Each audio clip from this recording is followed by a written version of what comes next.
आज की इस वीडियो में हम लोग देखने वाले हैं कक्षा 9वीं के विज्ञान का अध्याय 10 जो है आपका गुरुत्वाकर्षण। ठीक है, इसके हम लोग आंकिक प्रश्न यानी न्यूमेरिकल्स को हल कर रहे हैं।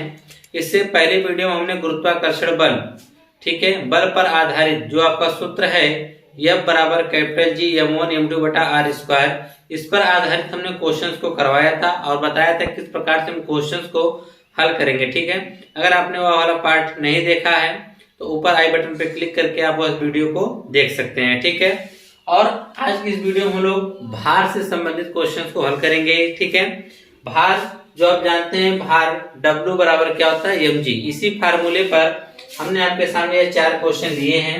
ठीक, इनको हम हल करके देखते हैं कि ये किस प्रकार से हल होंगे और साथ ही साथ हमें इससे चंद्रमा पर और क्या कहते हैं पृथ्वी पर जो है उसके द्रव्यमान में क्या अंतर होता है, कि होता है या नहीं होता है, उसके बारे में हम देखेंगे। ठीक है, तो सबसे पहले पहला क्वेश्चन लेते हैं जो कि कहा है कि किसी वस्तु का भार 49 न्यूटन है तो उसका द्रव्यमान ज्ञात कीजिए।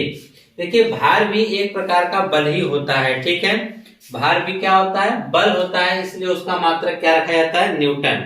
यहाँ पर बल नहीं बल्कि क्या दे रखा है, भार दे रखा है। ठीक है, तो यहाँ पर जब हम हल करेंगे क्वेश्चंस को तो देखिए किस प्रकार से हल किया जाएगा। हल कर रहे हैं पहले वाले क्वेश्चन को। ठीक है, लिखेंगे वस्तु का भार, क्या लिखेंगे, वस्तु का भार, वस्तु का भार। तो वस्तु का भार इसे हम W से व्यक्त करते हैं। ठीक है, तो वेट होता है। ठीक, W बराबर कितना है, 49 न्यूटन कर देंगे, यह बना देंगे, क्या हो जाएगा, न्यूटन। तो उसका द्रव्यमान ज्ञात करना है। तो वस्तु का द्रव्यमान, वस्तु का द्रव्यमान, ठीक है, द्रव्यमान यम को ज्ञात करना है। हम जानते हैं कि भार W बराबर क्या होता है, यम गुणे जी। क्या होता है W बराबर यम गुणे जी, यानी आपको W भी क्लियर हो गया, यम भी पता चल गया। वेट यानी भार, द्रव्यमान और गुरुत्वीय त्वरण। तो गुरुत्वीय त्वरण इसमें नहीं दिया, जिसका मान हम जानते हैं 9.8 रखेंगे। कितना रखेंगे, 9.8 लिखेंगे। गुरुत्वीय त्वरण, गुरुत्वीय त्वरण, तो गुरुत्वीय त्वरण को हम स्मॉल g से व्यक्त करते हैं, वह कितना है, 9.8 मीटर प्रति सेकंड स्क्वायर होता है। ठीक है, तो आपसे द्रव्यमान पूछा है तो आप सूत्र लगा दीजिए। सूत्र जानते हैं, चलिए यहाँ पे लिख देते हैं। देखेंगे, हम जानते हैं कि भार W बराबर m गुणे g। तो W का मान कितना है, 49, तो हम यहाँ पे 49 रख देते हैं। बराबर m का तो मान हमको निकालना है, गुणे g का मान 9.8 है। 9.8 को इधर कर दीजिए, बटा में हो जाएगा, तो 49 बटे 9.8 बराबर क्या हो जाएगा, m। ठीक है, अगर इसका हम एक अंक पे दशमलव हटाएंगे तो ऊपर क्या बढ़ाना पड़ेगा, तो 0। ठीक है, और आप भली भांति देख सकते हैं 49 से कम 49 और 49 गुना 98 होता है। ऊपर आ गया 10, 1 और 0 मिला के कितना हो गया, 10 बटा 2 बराबर m। 10 से 2 5 और में कटेगा तो m बराबर कितना आ जाएगा, 5 किलोग्राम। यानी उस वस्तु का जो द्रव्यमान है वह कितना है, 5 किलोग्राम है। कितना है, 5 किलोग्राम है। ठीक है, इसी के साथ हम दूसरा वाला क्वेश्चन देखेंगे। ठीक है, बहुत आसान है, आपने फार्मूले पे रखा और क्वेश्चन आसानी से हल हो गया। ठीक है, दूसरा वाला भी आसानी से लग जाएगा, यानी भार वाले जो क्वेश्चन होते हैं बहुत आसानी से लगते हैं, इसमें कैलकुलेशन भी कम होता है गुरुत्वाकर्षण बल की अपेक्षा। ठीक है, अब इसका दूसरा वाला सवाल देखिए, कहा है एक वस्तु का द्रव्यमान 10 किलोग्राम है। लिखेंगे वस्तु का द्रव्यमान, वस्तु का द्रव्यमान। तो वस्तु का द्रव्यमान को व्यक्त करते हैं यम से, वह कितना दे रखा है, 10 किलोग्राम।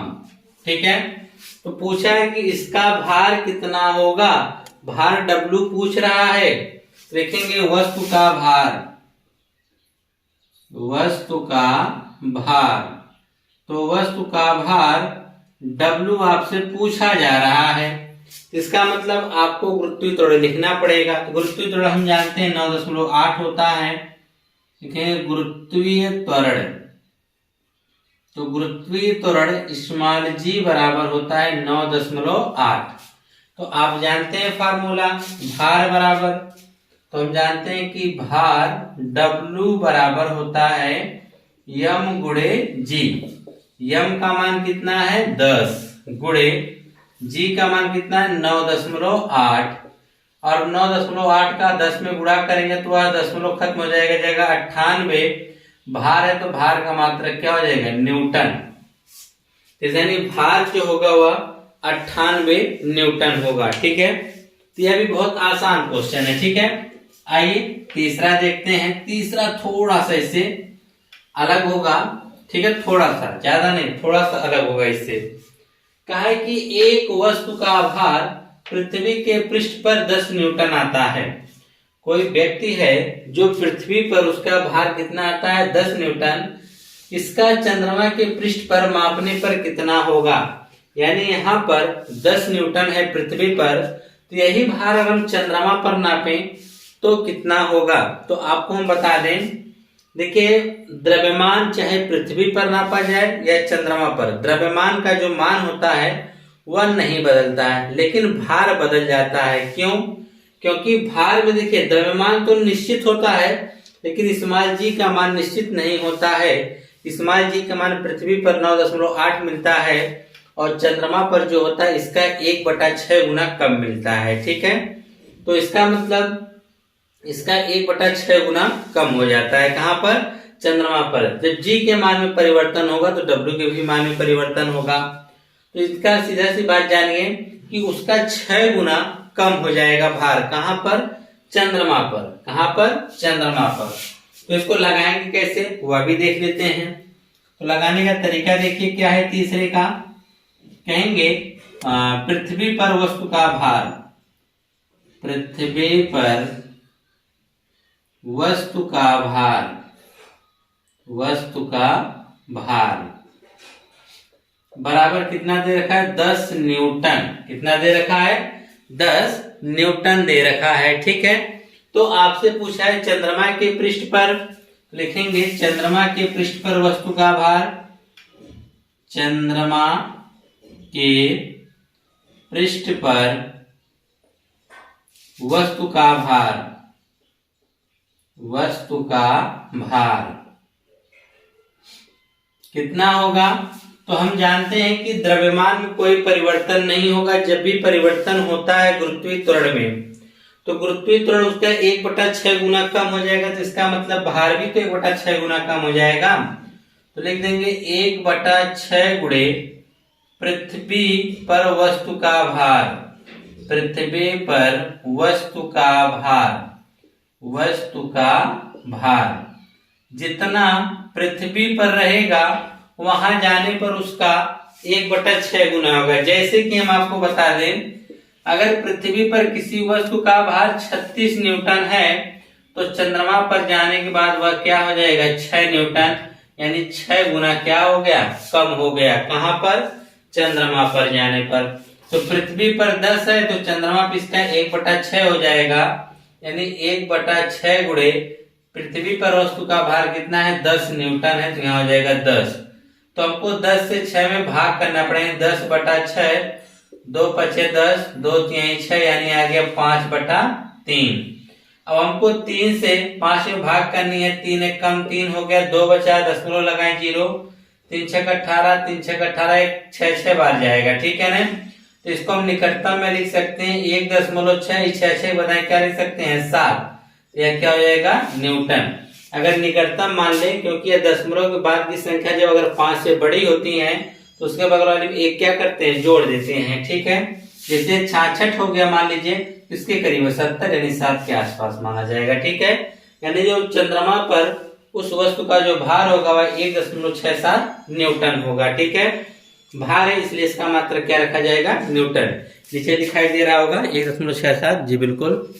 अब अगला क्वेश्चन है, चौथा क्वेश्चन, जो इसी तरह से लगेगा, कुछ इसमें ज्यादा परिवर्तन नहीं है। क्या कहा है, ध्यान से इसको देखिएगा। यह भी थोड़ा सा इन सभी क्वेश्चनों से अलग होगा। ठीक है, यह जो लॉजिक आपसे पूछा गया है, यह अक्सर आपसे पूछा जाएगा कहीं कहीं एग्जाम में जरूर। कहा है 70 किलोग्राम द्रव्यमान के किसी मनुष्य का चंद्रमा पर भार क्या होगा। कहा है 70 किलोग्राम द्रव्यमान के किसी मनुष्य का जो चंद्रमा पर भार क्या होगा तथा उसका चंद्रमा पर द्रव्यमान क्या होगा। देखिए भार और द्रव्यमान दोनों अलग चीजें होती हैं, ठीक। भार एक प्रकार का द्रव्यमान होता है, भार जो होता है एक प्रकार का क्या होता है, बल होता है। यानी यहाँ पर आपसे बल यानी भार की बात कर रहे हैं, इसको बल पूछ रहा है, इसका मतलब समझिए। तो यहाँ पर हम लिखेंगे क्या कहते हैं 70 किलोग्राम द्रव्यमान के किसी मनुष्य का चंद्रमा पर पूछा गया है ना। लिख देंगे पहले मनुष्य का द्रव्यमान, मनुष्य का द्रव्यमान। यह जो द्रव्यमान है यह पृथ्वी पर है, कहाँ है ना, पृथ्वी पर। तो क्योंकि चंद्रमा पूछ रहा है जिसका पृथ्वी पर द्रव्यमान दे रखा है, तो वह कितना दे रखा है द्रव्यमान, हम m बराबर लिख सकते हैं 70 kg। कितना लिख सकते हैं 70 kg। अच्छा अब पूछा है चंद्रमा पर भार, भार का मतलब हमको W बराबर mg चाहिए। m तो मिल गया है, m तो मिल गया है, लेकिन हमको g भी तो चाहिए।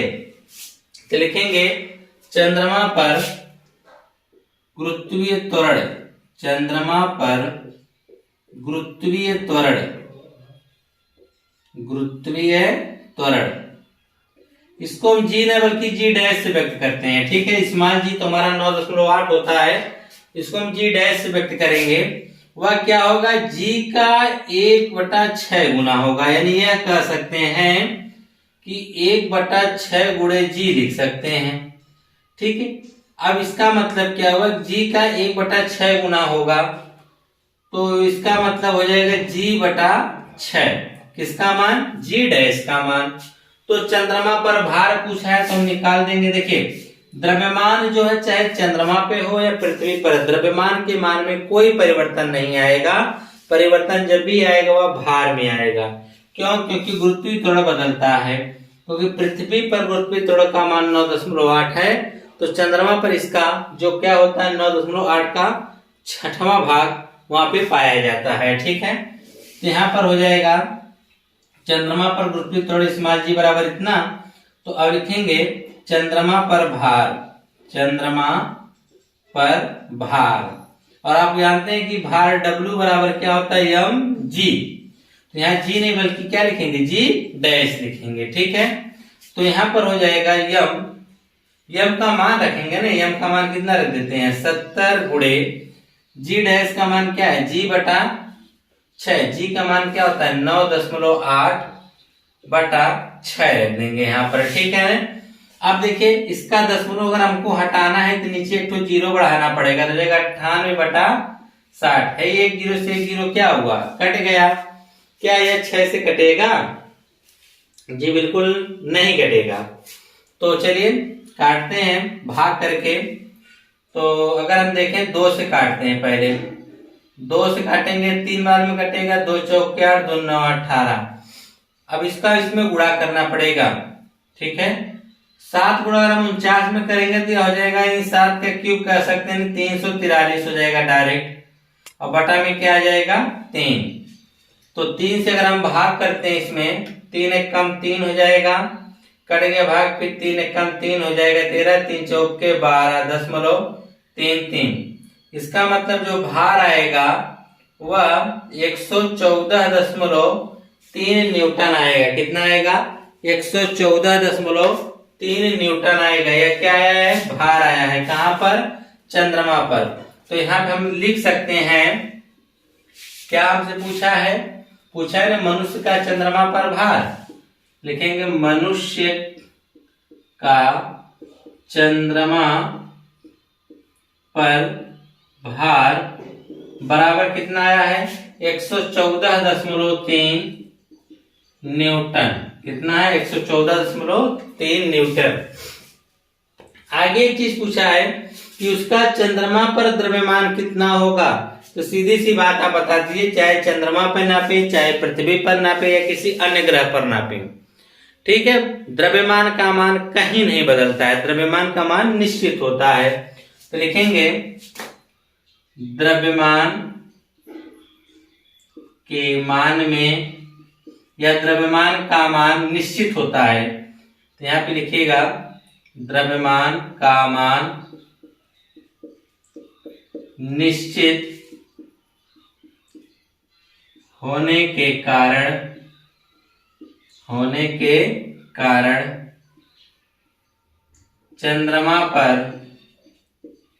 चंद्रमा पर भी कितना होगा 70 केजी का होगा।